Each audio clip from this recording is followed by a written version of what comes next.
तो मस्ती 4 रिलीज हो गई है और रिव्यूज को लेकर इंटरनेट पर एक तरह की जंग छिड़ी हुई है। हाँ बिल्कुल। एक तरफ है समीक्षक जो इसे सिरे से खारिज कर रहे हैं और दूसरी तरफ कुछ दर्शक हैं जो कह रहे हैं कि यह साल की सबसे मजेदार फिल्म है। सही बात है। आज हमारे पास Times of India, Hindustan Times, Indian Express, मतलब कई जगहों से समीक्षाएं हैं और हम यही समझने की कोशिश करेंगे कि आखिर एक ही फिल्म को लेकर इतनी अलग-अलग राय क्यों है। हाँ, और यहाँ सवाल सिर्फ ये नहीं है कि फिल्म अच्छी है या बुरी। असली सवाल ये है कि ये किसके लिए अच्छी है, क्योंकि समीक्षकों और दर्शकों के बीच जो ये फासला दिख रहा है ना, वो शायद हमारे बदलते हुए कॉमेडी के टेस्ट के बारे में भी बहुत कुछ कहता है। बिल्कुल सही कहा आपने। तो चलिए इसी गुत्थी को थोड़ा सुलझाते हैं। कहानी तो मतलब वही जानी पहचानी है। हाँ, 3 दोस्त रितेश, विवेक और आफताब अपनी शादीशुदा जिंदगी से परेशान है, यूके में है। और कुछ मस्ती करने निकलते हैं और सब कुछ गड़बड़ हो जाता है। वही पुराना फॉर्मूला।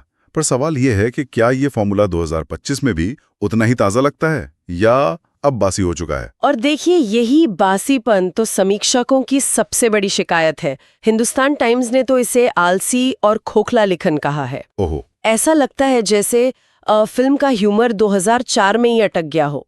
वो डबल मीनिंग वाले संवाद, वो सेक्सिस्ट जोक्स, हाँ। जो शायद 20 साल पहले कुछ लोगों को एजी लगते होंगे, वो आज ज्यादातर लोगों को, जैसा इंडियन एक्सप्रेस ने लिखा है, नॉन स्टॉप क्रिंज लगते हैं। तो मतलब जो एक समय में फ्रेंचाइजी की पहचान थी, आज वही उसकी सबसे बड़ी कमजोरी बन गई है। बिल्कुल। अच्छा, अगर कहानी और लेखन में दम नहीं है तो क्या एक्टर्स ने कुछ कमाल दिखाया? रितेश देशमुख को तो अक्सर इस तिकड़ी की जान कहा जाता है। हाँ, और कई रिव्यूज ये मानते भी हैं कि रितेश देशमुख की कॉमिक टाइमिंग आज भी अच्छी है और वही इस तिकड़ी को किसी तरह मतलब जोड़े रखते हैं। लेकिन विवेक ओबेरॉय और आफताब शिवदासानी के बीच की केमिस्ट्री को बहुत थकावा और पुराना बताया गया है। अच्छा।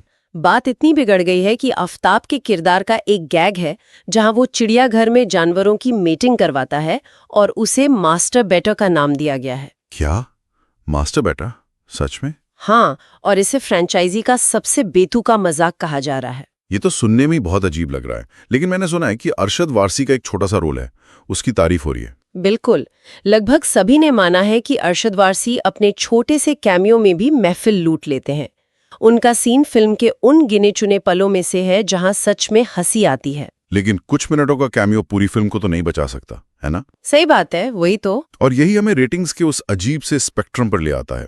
इंडियन एक्सप्रेस ने दिए हैं 5 में से 0.5 स्टार्स, जो कि लगभग न है बराबर है। हाँ, हिंदुस्तान टाइम्स ने 1.5 दिए और वहीं टाइम्स ऑफ इंडिया और कोई मोई जैसी साइट्स 2.5 दे रही हैं, जो कि मतलब ठीक ठाक या